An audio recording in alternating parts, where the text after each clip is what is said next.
This is VOA News. Via remote, I'm Marissa Melton. Wisconsin Governor Tony Evers is deploying the National Guard to the city of Kenosha to prevent violence after the police shooting of a black man. Jacob Blake, age 29, was shot in the back and seriously wounded Sunday evening as he leaned into a car containing his 3 children. Reports say Blake was in stable condition Monday at a Milwaukee hospital. Police were reported to be responding to a domestic dispute, although circumstances surrounding the shooting are unclear. The 3 officers involved, whose race was not made public, have been placed on administrative leave. The shooting sparked a night of violence Sunday night. Officials have announced an overnight curfew in Kenosha from Monday. Just minutes after delegates to the Republican National Convention in Charlotte, North Carolina, formally awarded him the party's nomination on Monday, President Donald Trump took to the stage to make a nearly hour-long speech in an unannounced but highly expected appearance. He told his audience that the Democrats are, in his words, trying to steal the election. He didn't provide evidence for those remarks. Mr. Trump said the only way the Democrats can defeat him at the polls in November is through a rigged election. In a break from tradition, President Trump is set to speak to the delegates on each of the 4 days of the convention. Usually the nominee does not speak until he formally accepts the nomination on the final day of the event. Mr. Trump is expected to formally accept on Thursday in a speech from the White House. It'll be followed by fireworks on the National Mall. Former Arizona Senator Jeff Flake and more than 24 other former Republican members of Congress have endorsed Democratic presidential nominee Joe Biden. They've joined a group called the Republicans for Biden program, launched by the Biden campaign today. It's part of the efforts to engage with Republicans who've lost faith in their own party's candidate, the incumbent President Trump. VOA News. Talks between West African envoys and Mali's new military rulers on Monday failed to yield an agreement on how the country should return to civilian rule after last week's coup.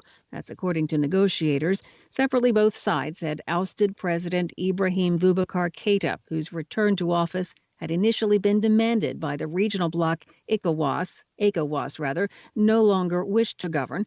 Deadlock on the key issue of civilian transition emerged after the fledgling junta denied it wanted a 3-year handover period overseen by a soldier. The new junta's spokesman told reporters that there were discussions on both sides. Nothing has been decided. The August 18th coup has shocked Mali's neighbors who fear that a fragile state battling jihadism and an economic slump may slide into chaos. Belarusian authorities arrested 2 leading opposition activists allegedly helping to spearhead protests in the country, demanding the resignation of longtime President Alexander Lukashenko following a disputed election. The opposition's Coordination Council said police in the capital, Minsk, detained its members Olga Kovalkova and Sergei Delyevsky on Monday. City police confirmed their detention. Tens of thousands of people rallied in the Belarusian capital Sunday, despite warnings from the army. They called for Lukashenko to resign after this disputed election results, a post-election crackdown, and a heavy military presence in the city. Northern Ireland police say 10 people arrested last week in an investigation of the militant Irish nationalist group New IRA have been charged on a range of offenses, from directing terrorism to conspiracy to possess explosives. The New IRA, one of a small number of active militant groups opposed to Northern Ireland's 1998 peace deal, have been behind some of the sporadic attacks that have continued, including the murder of journalist Lyra McKee last year.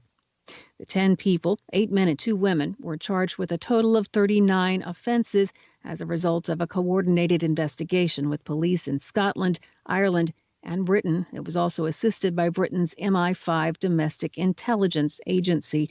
The New IRA is far smaller than the Irish Republican Army, which disarmed after the 1998 peace accord. Forecasters in the United States are warning Tropical Storm Laura is likely to become a hurricane on Tuesday as it heads into the warm waters of the Caribbean Sea. Its twin storm Marco is losing strength but will still produce heavy and high winds as it approaches the Gulf Coast of the southern United States. The storm is forecast to make landfall late Wednesday or early Thursday in a zone between roughly New Orleans and Houston, Texas. Marissa Melton, VOA News.